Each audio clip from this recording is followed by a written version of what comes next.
Get your ears wrapped around the Golden State Media Concepts Basketball Podcast. All the scoop you need to know, from college basketball to the NBA and even March Madness. News of your rising stars, topics on and off the hardwood. This is the Golden State Media Concepts Basketball Podcast.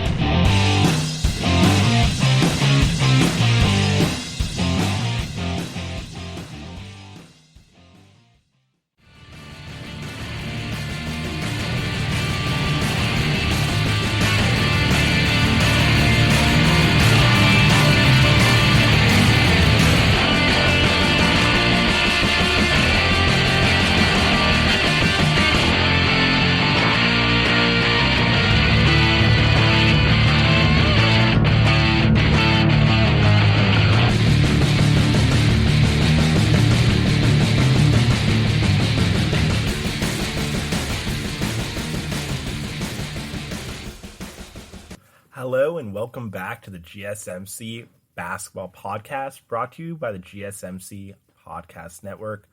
On this show, I dive into everything basketball related, from the NBA to the brackets and down to the prep level.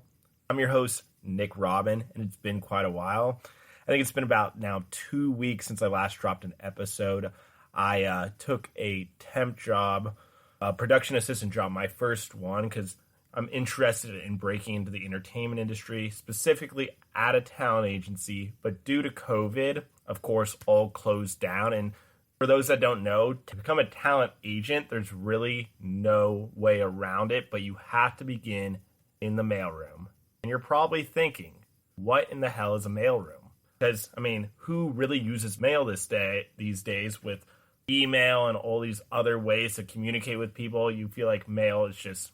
A mailroom would be not a part of an organization, but the mailroom, basically in entertainment, it's just the bottom of where you start if you want to work at a talent agency. You kind of have to work your way up. If you've ever seen Entourage, the show, great TV show. If you haven't, definitely watch it on HBO. It's kind of similar to that. So I took a job as a production assistant for a TV show, since this experience was more relevant to working for a talent agency than what I've done thus far in my career. And I went into it blindly, did not know what show it was, and it happened to be American Idol. And for those that thought it was no longer on the air, it's been back now for going to its fourth season.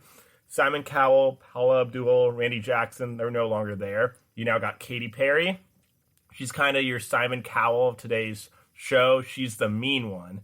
And then you got Luke Bryant and Lionel Richie, who, if you're not over the age of 30, you probably don't know who Lionel Richie is. You'll probably know his daughter better than you know him, Nicole Richie, who is only famous mainly for hanging around Paris Hilton and Kim Kardashian. So a little about that experience: long hours, 12-plus hour days. Basically, you're doing all the grunt work. You're getting meals for the high executives. You're driving around town picking up printer ink, sunscreen, and any supplies they need on set. And it was a great experience. I've never done anything like it. It's not the most fun job, but you got to start somewhere. And why not start at the bottom and learn everything that goes into running a production and then coming out on the top of the mountain? But enough about that. I'm back here. We're talking basketball. And I know I'm a week late to the party since the finals ended about a little over a week ago. On today's pod, we're going to look at the 2021 title odds and which teams are the best bet for your money. I'll discuss Jeff Pearlman's new book, The Ring Circus. It looks into the LA Lakers from 1996 to 2004. And on Nick's picks, the top 10 fantasy players going into next season, which at this point, we really don't know when it's going to be. People are saying MLK Day. Others are saying mid-February. It could be even as late as early March, as owners want to get fans back into the stadium, because there's a lot of revenue they're losing there. Because, you're not getting paid if there's no butts in the seat. But first, the GOAT debate just got a bit more interesting. And I'm going to start by saying Michael Jordan, still the GOAT. And if you tune in to my show, you'll know that I released a top 10 player list early on this past summer, and I had Michael Jordan number 1, Kareem Abdul-Jabbar, number 2. I think he does not get enough credit. I think it's due to the fact that he was not the most friendly when it came to interacting with fans as well as the media. And the whole Islamic religion stuff, I think it kind of turned people off. So yes, but he still got the 6 championships, the 6 regular season MVPs. This guy is just a monster. He's got the finals MVPs, and he's the all-time leading scorer in NBA history. The whole objective of the game of basketball is putting the ball in the hoop, and Kareem Abdul-Jabbar did that more than anyone. And then I had LeBron James, 3. After this finals win, though, for those that are living under a rock, the Lakers took out the Heat in 6 games. Should have only been 5. Should have been a sweep, but Jimmy Butler came out to play and put up a tremendous performance, put up 2 triple-doubles in the finals after not having a playoff triple-double prior to this series. So, although he is on the losing end, his stock has gone way up. Michael Jordan, 1, Kareem Abdul-Jabbar, 2, and then I have LeBron, 3, but now with this finals victory, I'm going to leapfrog him over Kareem Abdul-Jabbar. And just because of this one statistic that I think we really don't examine enough, and that's the fact that LeBron James now has 4 finals MVPs. That is second most all time. Let's just take a look at what a finals MVP means. It means more than likely you were the most important player on your team when your team won the finals. Outside of Jerry West in 1969, when he won finals MVP in a losing effort against the Boston Celtics and Bill Russell's last season, that's the only time a losing team has had the finals MVP on their team. So LeBron has now been the most important player on 4 titles out of 4 times that he has won the award. And we can even make the argument that in 2015, when he did not have Kyrie Irving, when he did not have Kevin Love, he single-handedly, along with players such as Matthew Dellavedova and Timothy Mozgov, who are both of them went undrafted in the NBA draft, and they are starting alongside LeBron James in the NBA Finals. And LeBron takes them to 6 games while leading all 3 teams in points per game, assists per game, and rebounds per game. Yes, I know the efficiency wasn't there, but he had no other options around him, really. He had Tristan Thompson, but Tristan Thompson doesn't have an outside shot. He can only get in the paint and shoot from within 8 to 10 feet max. 2015, he could have won Finals MVP, but Andre Iguodala got it because he kept LeBron at 35 points, 12 rebounds, and 10 assists a game. And he gets the Finals MVP because he held him to 35 points a game. That just shows how great LeBron is, that someone just had to hold him under 40 points to basically get the Finals MVP. He did add 22 points as well, Iguodala I'm talking about. But now back to this debate. So now 4 times he's been the best player on a Finals team. That's second all time. The only person above him is Michael Jordan. So I'm going to say this title brought him over Kareem. I mean, there's a lot of other factors. 10 finals appearances. That is third all time, tied for third all time with Kareem. The only people ahead of him, sweet shooting Sam Jones, and the champ, Bill Russell. LeBron is in rarefied air right now. He's got the 3rd most finals appearances. He has the 2nd most finals MVPs. He's got the 4 MVPs regular season. Him and Michael Jordan are the only players to accomplish that. So it's really, at this point, just him and Jordan. But Jordan still has the edge. Let's take a look. What do I think LeBron has to do to pass Jordan? And it's really hard because Jordan will always have the finals perfection. 6-0. Whenever he made it to the finals, he took out the team that he was facing in 6 games or less. LeBron can't say that. He has 6 losses. That's equivalent to the amount of wins Jordan has in the finals. But look at the teams LeBron had to face. 2007, a 22-year-old LeBron James. 22 years old, leads his team to the finals. A very undermanned team against the San Antonio Spurs. They get swept in 4 games. No fault against LeBron. No one saw him leading a team in only his second playoff appearance to the NBA Finals. So, not a bad loss on his resume. Then we have 2010-2011. And there's no excuses there. He had Dwayne Wayne, who could still jump out of the building. He had Chris Bosh. They had shooters around them. And they got embarrassed. LeBron was embarrassed. Putting up 8 points in a finals game. Did not want the ball in his hands. It was obvious. No excuses there. Let's mark that down as a very, very bad finals loss. Then, back-to-back titles. And then 13-14 comes up against a stacked Spurs team. Somewhat of an aging core. Tim Duncan, Manu Ginobili, Tony Parker, but a young, rising star in Kawhi Leonard who shut down LeBron like few people have had in the finals. And they blew out the Heat. The year before, it took 7 games to beat the Spurs. Next year, the Spurs win in 5. Boris Diaw is a primetime player for them in that series. Plays out of his mind. Is never that good ever again. That one, not a bad loss. And then in 2015, as we just discussed, he's playing with 2 guys who went undrafted. LeBron loses in 6. The next year, the 3-1 comeback against a 73-win Warriors team. No one had him in that series. History in the making. The next 2 years, enter Kevin Durant. And at that point, LeBron had no chance. He lost in 16-17, in 17-18. The Cavs were not beating that team. And let's just look at that 17-18 season. No Kyrie. A team that at one point in that 2018 Finals Game 1 where LeBron scored 50 points, the crunch time lineup was James, Larry Nance Jr., Jordan Clarkson, George Hill, and Kyle Korver. That was the lineup that they put up in Game 1 of the NBA Finals. And LeBron still single-handedly almost, if not for George Hill missed free throw and a boneheaded play by J.R. Smith, they take Game 1. And let's not forget that in the 2018 Eastern Conference Finals, LeBron James was without, by far his second best player, Kevin Love, for Game 6 and for Game 7. And LeBron led that team to the finals. So yes, he's got 6 losses.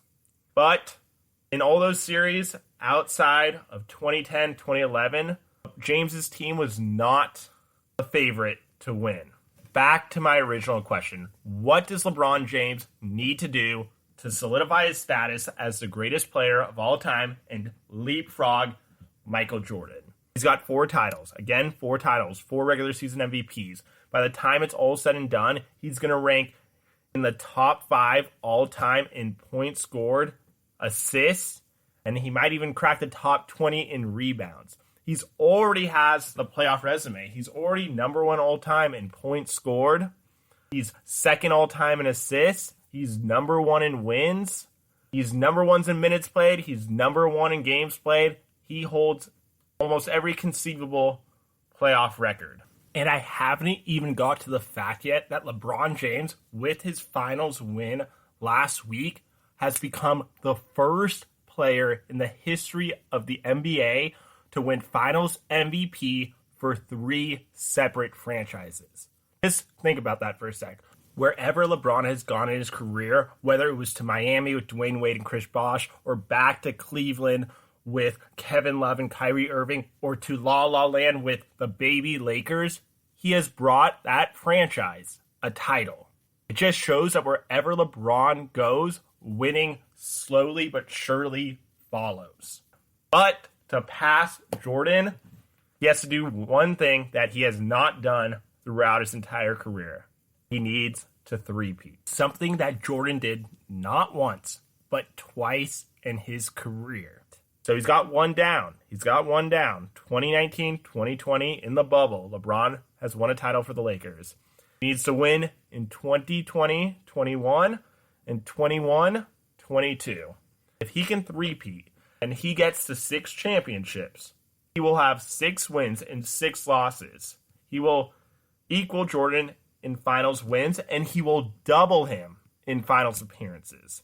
And at that point, I don't think there's any argument you can give. LeBron James will be, if the Lakers get a three-peat, LeBron James will be known as the greatest basketball player of all time, and there will be no argument you can make.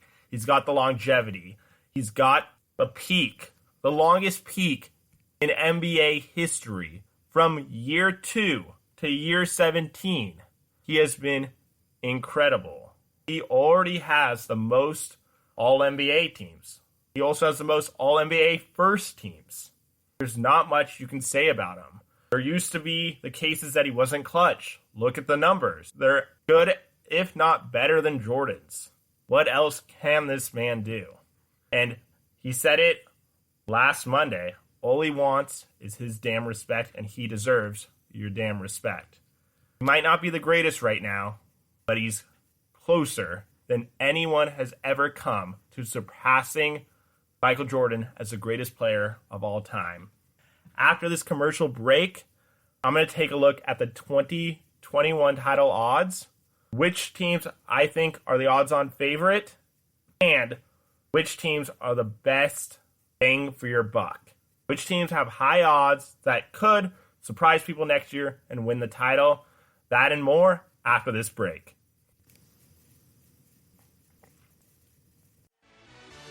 Are you looking for the very best NFL and college football podcast? Then check out the GSMC Football Podcast. Get the latest football news both on and off the field. From the NFL Draft to trades to the rumor mill to the NFL Combines. They got you covered. That's GSMCpodcast.com/football-podcast. Get updates on college rivalries, game day insights, and much, much more. It's football talk the way you want it. This show eats, sleeps, and breathes football. Don't forget to like them on Facebook and follow them on Twitter. Visit GSMCpodcast.com for more info.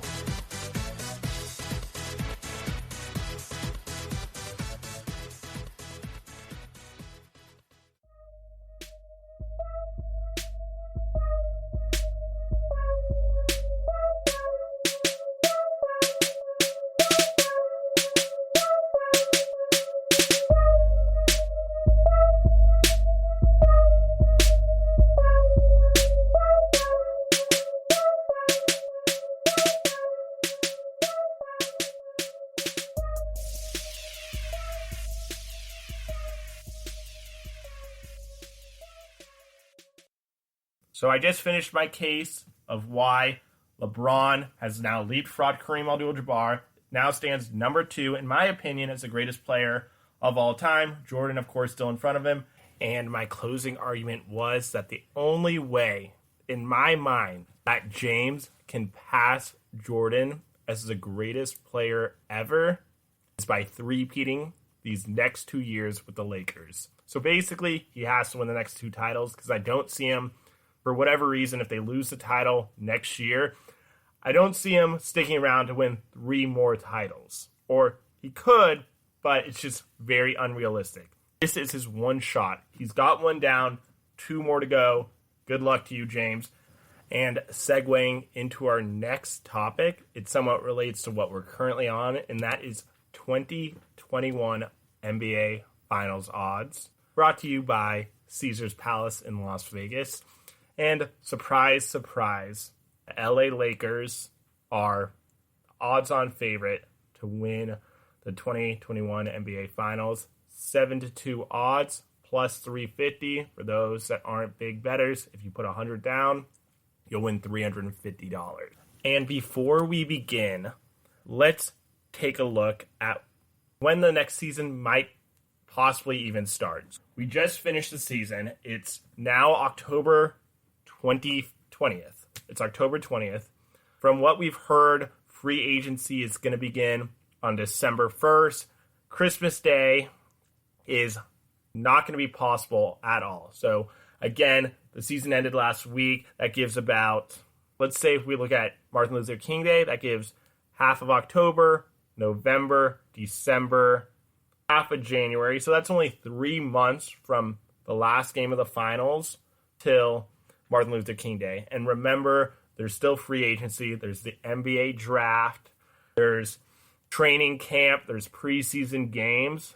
So to ask players to come back, especially the Heat and the Lakers, whose seasons have just finished. I mean, if we look at the Warriors and the Hawks, the Bulls, and all the other teams that didn't even make it to the bubble, they're about to have a long, long vacation.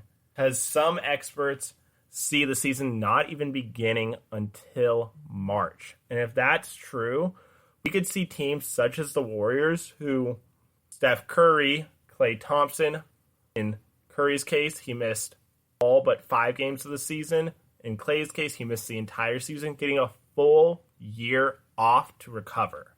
We will never, knock on wood, see something like that again. So teams like the Warriors, the Atlanta Hawks, the Chicago Bulls, the Cleveland Cavaliers, they're going to have a very long layover until the next NBA game, regular season game, is played. Again, looking at the odds, we have the Lakers as the odds-on favorite at 3.5 to win next year's NBA title. Then the Clippers, 4-1. Milwaukee, 13-2. The Celtics, 12-1, along with the Warriors, 12-1. Brooklyn, 14-1. Miami, 14-1. And then Denver, Houston, and Toronto all have 20-1 odds to win the title. So just taking a look at this, the biggest thing that points out to me is the disrespect that Miami is given. Right now, they are 14-1 odds, plus 1,400 to win the title next year. This is a team that we just saw without arguably their second or third best player in Goran Dragic, their leading scorer throughout the playoffs, who was out for nearly the entire series, minus a little bit of Game 1 and Game 6, where he was clearly still hobbling, came within 2 victories of taking the title this year. And next year, their young guys, Tyler Hero, Bam Adebayo, Duncan Robinson, are just going to continue to get better. And there's going to be players around the league that saw what happened in Miami with Jimmy Butler and the work ethic they have that are going to want to come play for a team like that. They don't have any BS. All they care about is getting to work and winning. And what NBA player who is looking to get a ring doesn't want to play for an organization like that? Miami, like it happened all season long and probably next year as well, just does not get the respect they deserve. But honestly, they don't care. They're going to still continue to go out next year, play their ass off, pile up a lot of wins, and probably continue to go far in the playoffs. And look at this, though. Looking back at these odds, they're right now tied for 6 with the Brooklyn Nets, who, let's look at the Brooklyn Nets for a sec. They have Kyrie Irving coming off another injury, this time on his shoulder. We have Kevin Durant, who was arguably the best player in the world prior to his injury. By the time he gets back on the court, it's going to be nearly 2 years since the last time he played a live NBA game. We don't know what we're going to see from him. And this is an injury, the Achilles, that we have never seen anyone come back in the same player they were prior to the injury. There's a lot of question marks there. But if Kevin Durant comes back 80 to, let's say, 90%, Kyrie Irving's 100%, you have DeAndre Jordan, you have Jared Allen, a young center with a great defensive presence, Spencer Dinwiddie, who's one of the best second guards, backup point guards in the NBA, Caris LeVert, who went off in the bubble and made it exciting to watch the Brooklyn Nets in the first round, along with players that want to come play with guys like Kevin Durant, guys like Kyrie Irving, that will sign for veteran minimums. The Brooklyn Nets at 14-1 odds could be a very interesting bet. So Brooklyn Nets are one team that I would put my money on. Another one, the Golden State Warriors. Like I said earlier, Steph Curry, Klay Thompson are going to have the most rest that they've ever had in their career. They still have Draymond Green, who is aging. He's a little bit older, not as athletic as he was in 15, 16, and 17. But still one of the better defensive players in the NBA and someone who got his ass into shape last season when people were calling him out. You have the number 2 overall pick along with Andrew Wiggins, who he's not going to be your number 1. He's definitely not going to be your number 1. He's not going to be your number 2, but as a 3 or 4 option on a team like this can do a lot of damage. And basically, they have the same team they had in 2015-16, 2014-15, when they didn't have Kevin Durant. And that team was incredible. They won 67 games in that first title season. They won an NBA record 73 the next year. And last year, when Kevin Durant went down with injury, they won 6 consecutive games. Game 5 and 6 for the Rockets, and a clean sweep of the Portland Trail Blazers in the Western Conference Finals. And if Klay Thompson had not gotten injured in Game 6, they may have taken the Toronto Raptors to 7 games. However, playing devil's advocate, this Warriors team next year does not have the same bench depth as those teams that won titles in 14-15, 16-17, and 17-18. They don't have Andre Iguodala, their 6th man. They don't have Sean Livingston. They don't have the help down low, such as JaVale McGee or Andrew Bogut. They're still missing the bench players that help solidify this championship team. Klay Thompson and Steph Curry are not Anthony Davis and LeBron James. They don't have the ability to carry a team throughout the playoffs with mediocre to subpar players. They need the Andre Iguodalas and the Sean Livingstons of the world, the players that can come off the bench, give them that spark plug of offense, have the defensive grit to guard players such as LeBron James, like Andre Iguodala did in 2015 in every playoff series when he faced off against LeBron. Those are the pieces that sometimes get glossed over when we talk about this Warriors dynasty. Yes, you have the greatest shooters of all time in Curry and Thompson, but it was the other players, Sean Livingston, Andre Iguodala, Andrew Bogut, Matt Barnes, and so many others that helped put this team on the map. Nonetheless, they have the starting core that will make them competitive next year, and it's going to be interesting to see how they play out of the gate. Team number 2, Golden State Warriors, along with the Brooklyn Nets, are 2 teams that you might want to put your money on.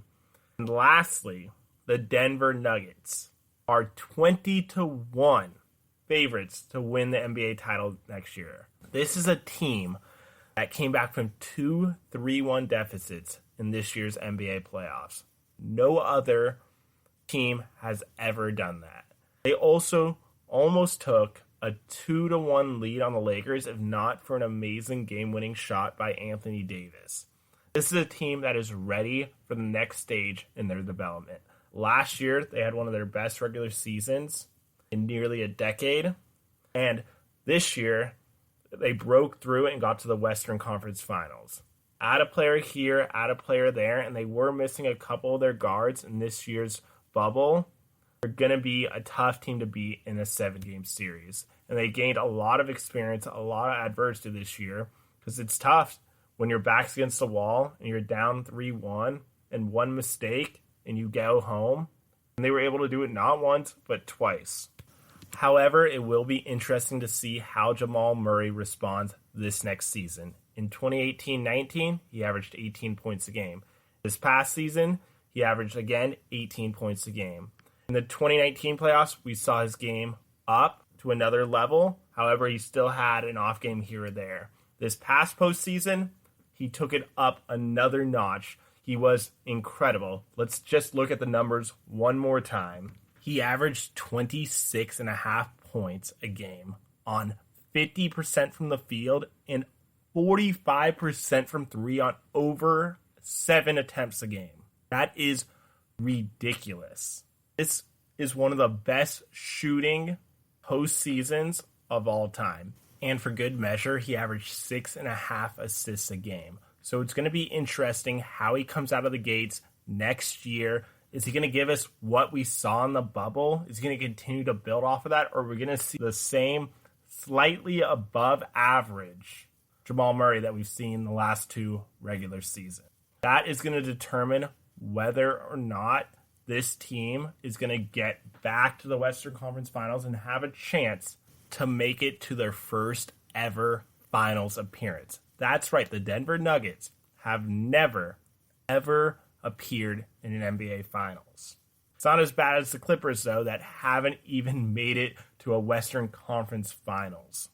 There you have it, guys. The three teams to put your money on where you're going to get the best bang for your buck are the Golden State Warriors at 12-1, the Brooklyn Nets at 14-1, and the Denver Nuggets at 20-1. After this break, I'm going to go into a new book that I've been reading, Ring Circus by Jeff Pearlman. It dives into the Lakers organization from 1996 when they first got Shaquille O'Neal and Kobe Bryant to 2004 after the devastating loss to the Detroit Pistons and the breakup of the greatest 1-2 punch in NBA history. You're not going to want to miss that. It is a must read. And I'm going to go into some of the most interesting developments that came out of this book. Stay tuned after this commercial break. Check out the show that's built on the MMA. From the UFC to extreme cage fighting, they got the fights covered. Check out the GSMC MMA podcast. Get the latest news on past or upcoming fights. Join us as we talk to and about some of the biggest names in the MMA, past, present, and future. When it's the fight game, there's just one show to check out. GSMCpodcast.com/MMA-podcast. Don't forget to like them on Facebook and follow them on Twitter. Visit GSMCpodcast.com for more info.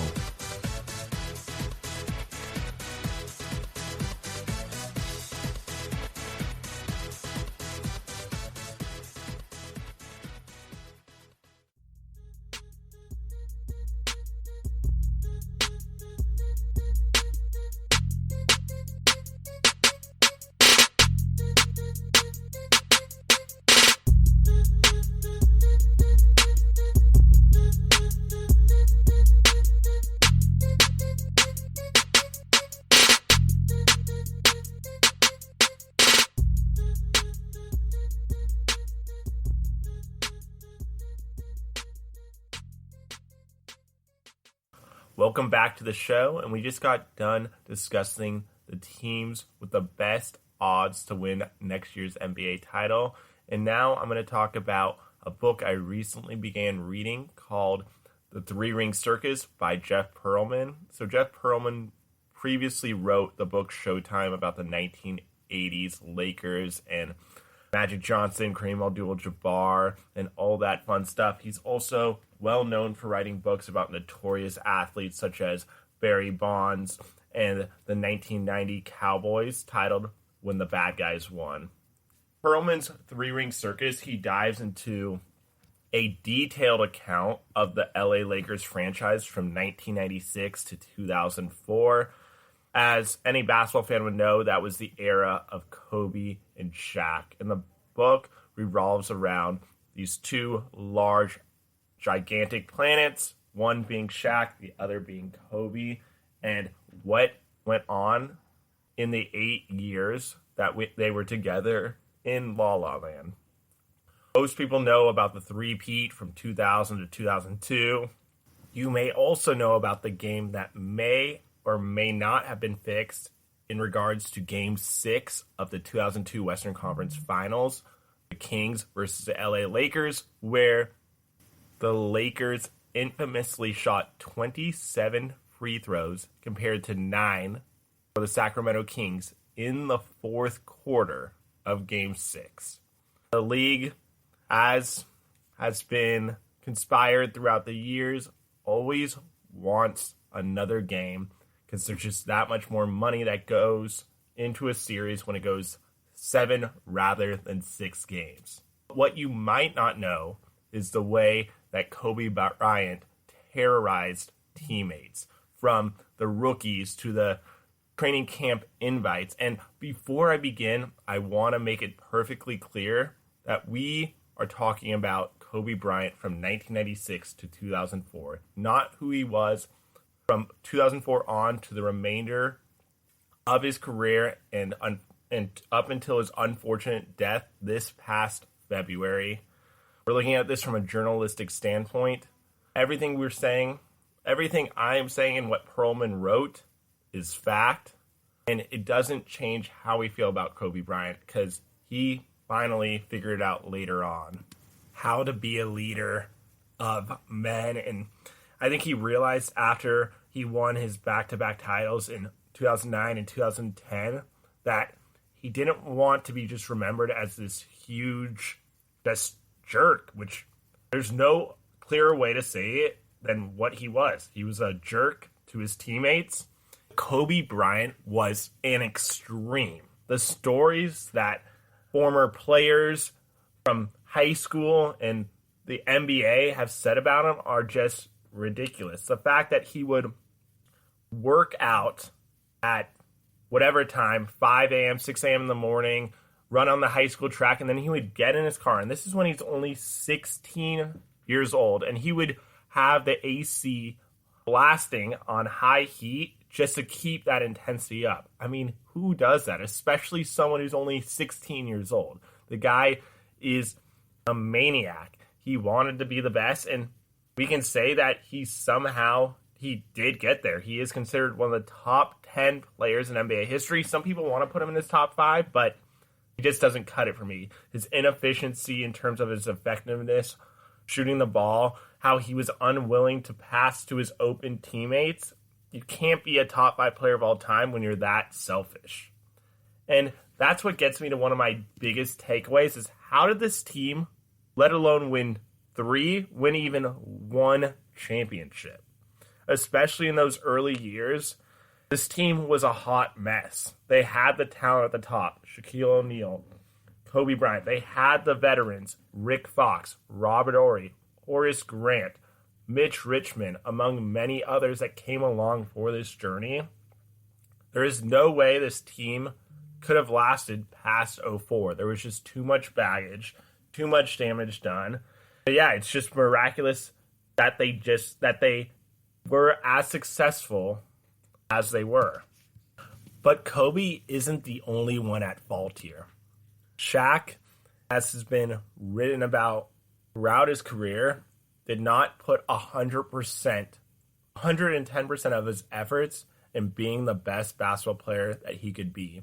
Once the final buzzer rang after those title seasons in 2000 and 01 and 02, he was not keeping himself in basketball shape. He was drinking, consuming all the alcohol, all the cookies, all the junk food that he could fit into his mouth at one time. He would come into training camp some years weighing closer to 400 than to 300 pounds. The guy did not take care of his body, and that pissed off Kobe, who took the game more seriously than any player that has possibly ever lived. And that, at first, that Lakers organization, they were on Shaq's side, but eventually, after several years of him coming in more and more out of shape, they sided more with Kobe. And something that's not detailed enough is the mistakes that the Lakers organization made with this team. So let's go back to 1996. They have a solid borderline all-star point guard in Nick Van Exel, a rising starter in Eddie Jones. These two guys were great, both making all-star teams in their careers. The 1996 draft rolls around. The Lakers pick is in the mid-20s, and they don't have the opportunity to take who they want in Kobe Bryant.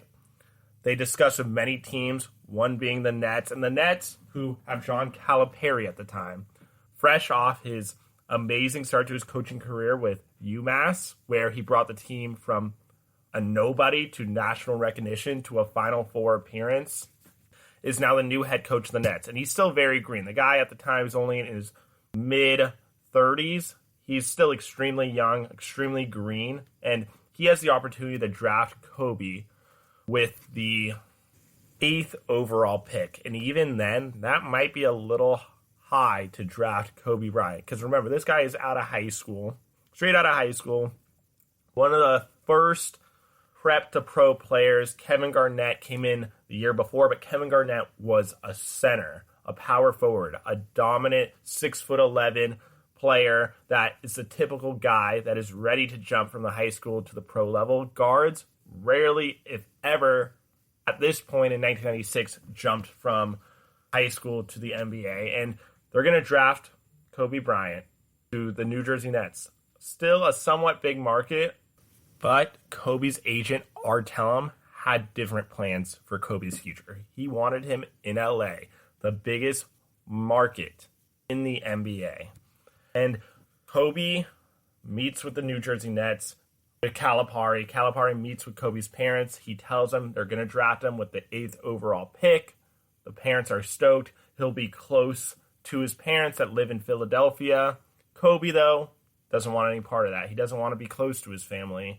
Art Tellem gets on the phone with Calipari and the general manager of the Nets, and he tells them that Kobe will not sign if he is drafted by the New Jersey Nets, and that Art Tellem's other agents will not sign with the Nets in the future. And this is at a time in the NBA where agents had so much more power than they have today.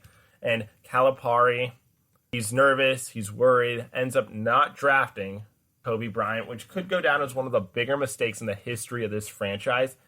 The Charlotte Hornets end up drafting Kobe 13th overall. Jerry West has it all planned out, sends Vlade Divac, who's still a very young, solid, near all-star level center, to the Charlotte Hornets along with their draft pick, and Kobe Bryant lands in LA, where he stays for the rest of his career. Back to Eddie Jones and Nick Van Exel. You have two solid contributors to your team from 95 and 96. Kobe comes in. The organization ends up trading Eddie Jones, because him and Kobe are competing for starting spots those first couple of years, to the Hornets for Glenn Rice. And Glenn Rice is a tremendous player, a superstar, at one point a superstar caliber talent. He comes to LA, is out of shape nearly his entire time there, isn't able to figure out the triangle offense once Phil Jackson comes into play, and completely throws off the chemistry of the team, while Eddie Jones thrives in Charlotte as a guy who can score from many different areas of the court, plays great defense, something that Glenn Rice did not play at all. And this is just one of the many mistakes that the Lakers made during this era. Yes, they hit some home runs, bringing in Rick Fox, getting Horace Grant, but letting guys such as Eddie Jones go for Glenn Rice, who just was not a fit for their system. There are times where Kobe threatened the organization, and this is the part I don't get. He threatens to leave to go to the LA Clippers, the worst franchise in the history of the NBA, and then decides to stay along, has a great season in 2008, ends up leading them to the finals, and he's seen as this hero, even though at the beginning of the year, he was complaining and threatening to leave the organization. And it just shows that winning cures all. But in the case of Kobe and Shaq, winning only took them so far. As in 2004, enough was enough. It was either Kobe or it was Shaq. Shaq was 32 years old at the time. His better years were more than likely behind him. Kobe was only 25, 26 years old, entering the prime of his career. It was a no-brainer at that point. We all know what happened after. Kobe Bryant shot more than ever before. The 2006 season, the 81-point game, averaging 35 points a game. Greatest scoring seasons that we have seen since Michael Jordan in 88, when he averaged 37 points. It seemed like Kobe was going off for 40 every night. And he got what he wanted. The Lakers were now his team. And it's funny to think, because without Shaq, and I guess without Kobe, neither of them have that three-peat. Kobe owes so much to Shaq, and I feel like never really appreciated what Shaq did to him. Because without Shaquille O'Neal on that Lakers team, they're not three-peating. Kobe does not have 5 championships. I don't want to ruin any more of the book for you. I highly recommend it for anyone that loves a good basketball book. Particularly any Lakers fan will want to read this because there's so many things that me, as I would say I'm a basketball savant when it comes to just history of the sport. I'm not an X's and O guys, but ask me who won the 1981 NBA championship, the Boston Celtics, and more than likely, I can probably tell you. There's so many things that I didn't even know. The comeback by Magic Johnson in the 95-96 season, or J.R. Ryder, who I didn't follow basketball in the 90s because I was a child. I was no more than 5-6 years old, but J.R. Ryder, a player who had the athleticism of Kobe, won the dunk contest, came to the Lakers, was a solid NBA player, not to the level of Kobe Bryant, but still averaged a healthy 18 points a game prior to coming to the Lakers, and then came in and was an absolute train wreck, was absent from many practices, late to many team flights, and ended up playing such an insignificant role in the Lakers that he still doesn't wear his championship ring to this day. Has said he has never worn his championship ring that he won with the Lakers in 2000, 2001. It's little things like that that are microcosms of the history of the Lakers franchise, and that now I'd say almost infamous, the repeat from 2000 to 2002. Like we've seen throughout sports, when you're winning, all things are good, but when things implode, they really implode. So again, go out, buy the book, Ring Circus by Jeff Pearlman. Highly recommend. And now after this commercial break, we are looking at the top 10 fantasy players going into 2021. Stay tuned for that.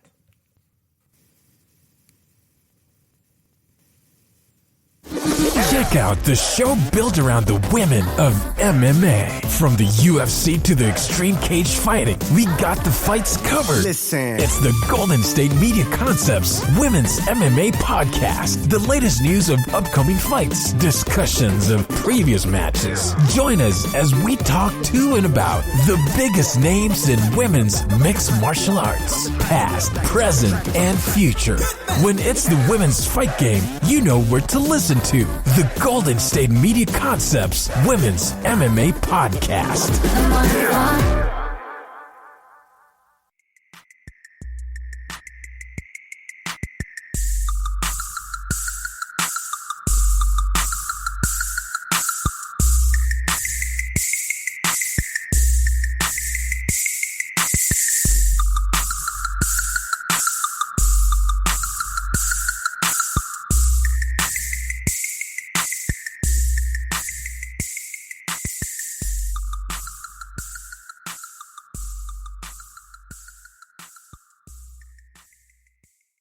And we're coming down to the wire on today's episode, so stay with us, guys. And today, we're back to our favorite segment, Nick's Picks, where we rank everything from the best players of all time to who's had the best afro to the best left-handed players and so much more. And today, we are looking at the top 10 fantasy players going into the 2021 season. As we've already spoken about several times on today's episode, we are not looking for the season to start till at least mid-January, if not as late as early March. We need to get those butts back in the seats. So let us begin. And the way that, for those that aren't big fantasy people, it's as simple as this. Put up points, grab rebounds, and dish out assists. And don't miss your free throws and make a high percentage of shots, and you're going to be a top fantasy performer. I'm going to start with who missed the cut. Bradley Beal scored a career-high 30 points this season. And with John Wall still not available, it looks like for the foreseeable future, he's going to get all the touches for a Washington Wizards team that's going to be fighting for an ace seed, if that, in the Eastern Conference. And Beal is going to come back angry, as he became the first and only player in NBA history to not make an All-NBA team when averaging at least 30 points and 6 assists a game. So, although he broke out last year, he still, in his mind, has a lot to prove. Next, Zion Williamson. He missed most of the first half of the season with injury, but once he came back, he put up gaudy stats in limited minutes for a Pelicans team that is full with great playmakers in Lonzo Ball, Brandon Ingram. He's going to get the ball a lot. He's going to put up rebounds. He's going to be another great guy to have on your fantasy team. Next, Joel Embiid, a double-double machine who needs to fix his shot selection, but another solid player who was going to go in the potentially the first, if not the second round. And then lastly, the former teammate, Russell Westbrook, who's a triple-double threat and barely missed the cut. I'd probably put him at 11 in my fantasy rankings. He started off slow last year, and then once he changed his shot selection, averaged 27 points a game, along with over 8 rebounds and 8 assists. And lastly, the biggest question mark going into next season, Kevin Durant, who by the time he gets on the floor, it will be nearly 24 months since the last time he played an NBA game. And he is coming off an Achilles injury, an injury that has knocked out so many players, including Kobe Bryant, and has just not seen guys play the same after coming back from this injury. So it's going to be interesting to see how Kevin Durant adjusts, especially with a new team and a new system with Kyrie Irving, head coach Steve Nash. Although he's one of the greatest players in NBA history, I just can't put him in my top 10 due to the Achilles injury. So again, Bradley Beal, Zion Williamson, Joel Embiid, Russell Westbrook, and Kevin Durant barely missed my cut on the top 10 players in fantasy for next season. Now let's start at number 10, and due to load management, it's Kawhi Leonard. If he played the full 82 games, he'd more than likely, he'd be a for surefire top 5 fantasy player. Last year, he averaged 27 a game, 7 rebounds, nearly 5 assists, and nearly 2 steals a game. He's going into year 10, and the Clippers, like a lot of the players on this list, have something to prove. They were embarrassed, blowing a 3-1 lead to the Denver Nuggets in the second round. Him and Paul George are going to be determined to get the Clippers to not just the Western Conference Finals, but the finals next season.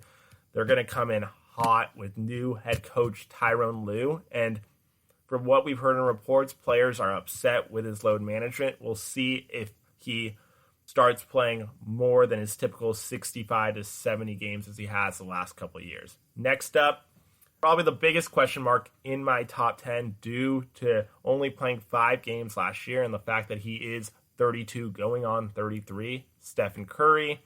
In the 2018-19 season, he averaged 27 a game, 5 rebounds, 5 assists, and an ridiculous, incredible 5 3-pointers a game.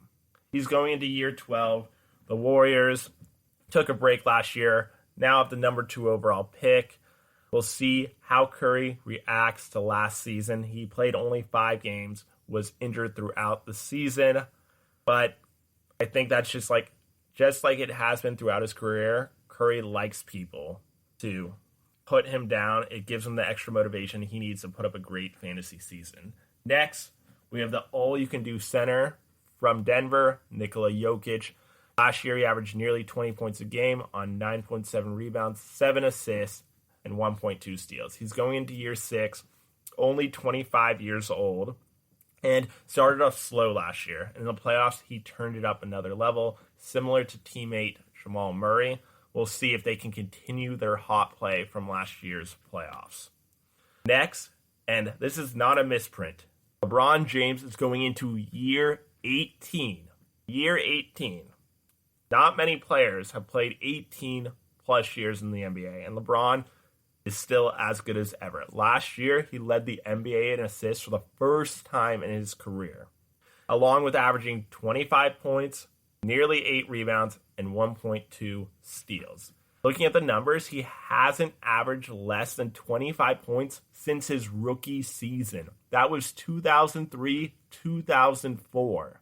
I was only in the 4th grade then. So LeBron James is a safe pick with your 6th pick in fantasy basketball. He's going to guarantee you at least 25 points, at least 7 rebounds, and at least 7 assists. I don't see him dropping off, if anything, from last season. Going to number 5, Karl Anthony Towns. He played only 35 games last year, put up the gaudy numbers as always. The winning is still a work in progress.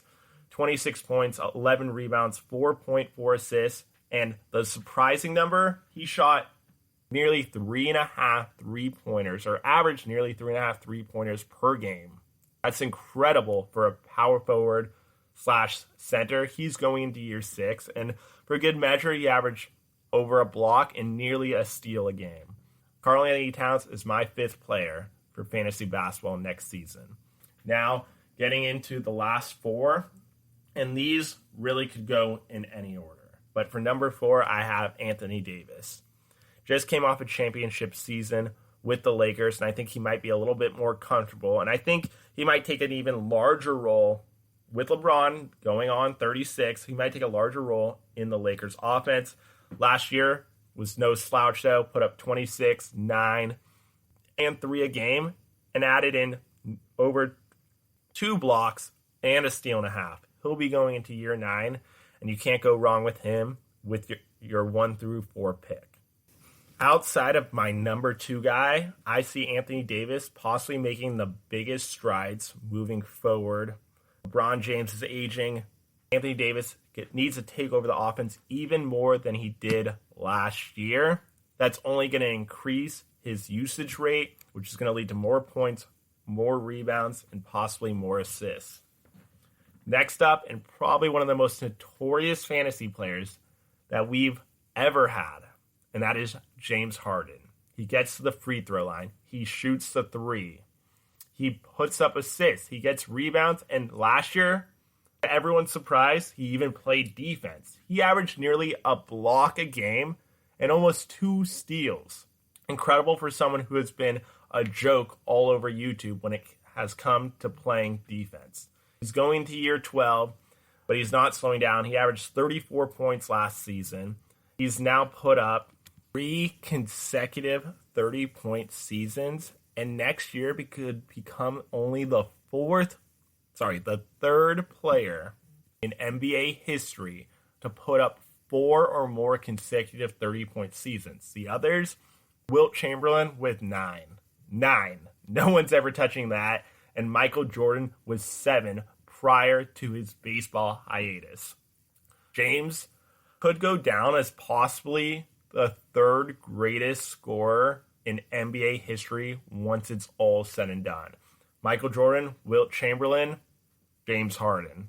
People are going to say Kobe, but the numbers speak for themselves. Kobe has never had the type of scoring dominance that we have seen from James Harden. James Harden could easily be your first pick in any fantasy draft, but I'm going out, not really on a limb here by any means, but looking at 2 guys that I think topple anything that James Harden is capable of. And at number 2, I have Luka Doncic. He's going only into his 3rd NBA season, but last year he raised his points per game, his assists, and rebounds. He averaged nearly 29 points, 9.4 rebounds, and 8.8 assists. For nearly the first 30 to 40 games, he was averaging nearly a triple-double. And this is a guy who is only 21 years old. He's only going to continue to build off and get better from last season. Luka Doncic, number 2. And lastly, no surprise here, the 2-time back-to-back MVP, Giannis Antetokounmpo. And he, like Steph Curry, like Kawhi Leonard, has a lot to prove next year. He's now been bounced out of the playoffs the last 2 seasons when his team was the number 1 seed, similar to LeBron early on in his career, the back-to-back MVPs, the back-to-back best records in the league, the back-to-back playoff exits. He's going into year 8, He averaged nearly 30 points a game last season, 13.6 rebounds, 5.6 assists, 1 block, 1 steal a game, and had the highest PER, player efficiency rating, in NBA history. So there you have it, Giannis Antetokounmpo, the number 1 player on my list of the top fantasy players for 2021. Let's go back one last time. Number 10, Kawhi Leonard. 9, Steph Curry. 8, Nikola Jokic. 7, Damian Lillard. 6, LeBron James. 5, Karl Anthony Towns. 4, Anthony Davis. 3, James Harden. 2, Luka Doncic. And lastly, at number 1, the Greek Freak. That's all we have for Nick's picks for today.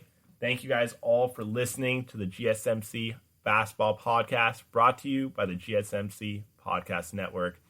I would like to ask that you please remember to subscribe to the show and write a nice review, because that really helps us out. Also, if you can, please follow us on Facebook, Twitter, and Instagram. Lastly, if you can, check out my personal accounts on Twitter at NickPicks5, NickPicks5, Nick Picks, and on Instagram at NicksPicks13, this time an S after Nick, NicksPicks13, Nick's Picks. Thank you again for listening, and to all, a good night. You've been listening to the Golden State Media Concepts Basketball Podcast, part of the Golden State Media Concepts Podcast Network. You can find this show and others like it at www.gsmcpodcast.com. Download our podcast on iTunes, Stitcher, SoundCloud, and Google Play. Just type in GSMC to find all the shows from the Golden State Media Concepts Podcast Network, from movies to music, from sports to entertainment, and even weird news. You can also follow us on Twitter and on Facebook. Thank you, and we hope you have enjoyed today's program.